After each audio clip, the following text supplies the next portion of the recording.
Angus Dorney is co-CEO of Australian cloud engineering company Kablamo. He thinks government and big business have two big problems when it comes to tech innovation: chronic slowness and risk aversion. Can those hurdles be overcome? Angus is on Skype now to outline his views. Hi Angus, welcome to Startup Daily. G'day Sam, hi Simon. Thanks for having me on the show. You're welcome. Hey, great to have you join us. Now, you know, your argument is that we need to act now to make Australia a leader, a global digital leader. If you're a betting man, what odds would you give us of being able to do that? Well, first of all, I'm not a betting man, and at the rate of change at the moment, Simon, you wouldn't be betting on Australia to do that. My argument absolutely is that the Australian government at all levels should be doing more to turn our country and our economy into a much more sustainable, tech-driven future, and we're not seeing a sufficient investment or cultural change there at the moment. If you look at other governments in other countries, for example, you know, AI Singapore, I think it's a great example of how a government gets behind a push to be a global leader in artificial intelligence, for example. So I wouldn't quite be placing my money on it yet, Simon, but I'm not giving up hope. Do you think in that context we just need to figure out a way to get tradies into the deal and suddenly sort of the innovation will start to flow, or what's going on here? Well, look, education and cross-training is a huge part of the story, and you know we see, I think, rhetoric from government around investment in STEM training, but in my view, you know, it's probably not enough. It needs to be addressed across the spectrum of education and training, but all the way through to the way that government departments at federal, state and local level are acting, and the culture and the willingness to drive digital transformation and to drive change and to develop new digital experience for all of us, a new digital infrastructure for our country. So Angus, what kind of spending or initiatives would you like to see in the budget when we get to October? Is it specifically around training and education to kick off with? Well, Sam, my passion and our specialty as Kablamo is around, you know, cloud software development, data, artificial intelligence and machine learning. And so I'm particularly passionate about seeing government focus and government innovation around what technology can do to deliver benefits and long-term sustainable benefits to our country.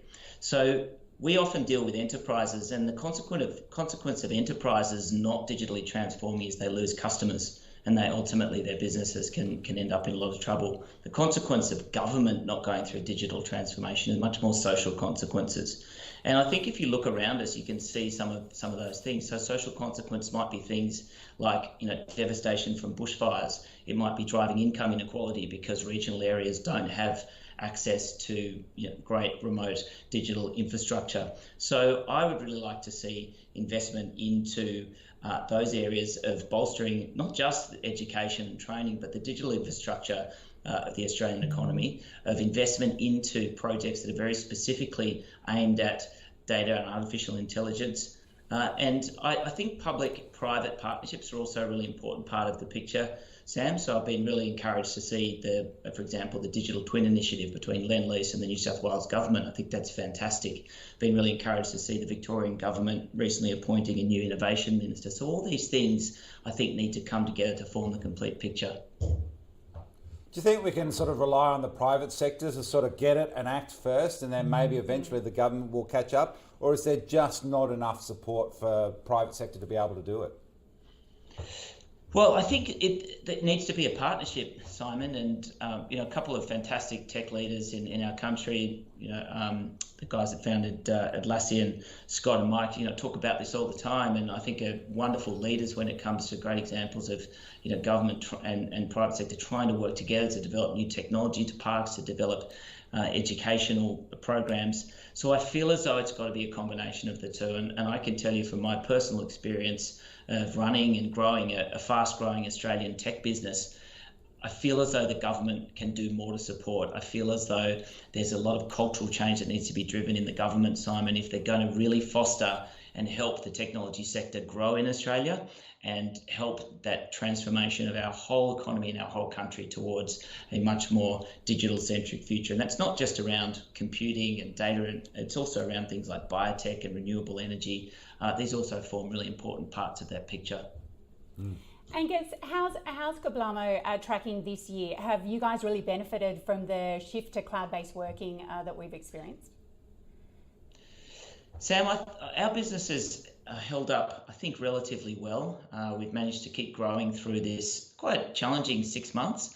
And in some ways, it's underpinned the digital transformation and cloud product development journeys that our customers are going on. We work with mainly large enterprise, so big banks, big media companies, and ASX top 50 businesses, and increasingly government organisations as well.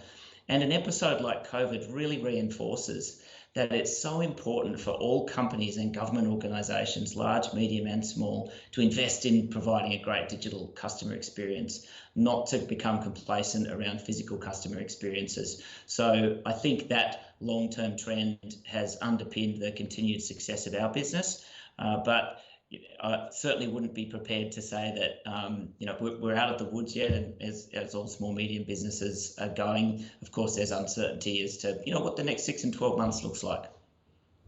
Angus Dorney, co-CEO of Kablamo, thank you so much for your insights. I think it is a conversation, a debate, a discussion that we just keep having to have, and we'll keep pounding the government, and hopefully we'll get there. Thanks, mate, for your time. Thanks, Simon. Thanks, Sam.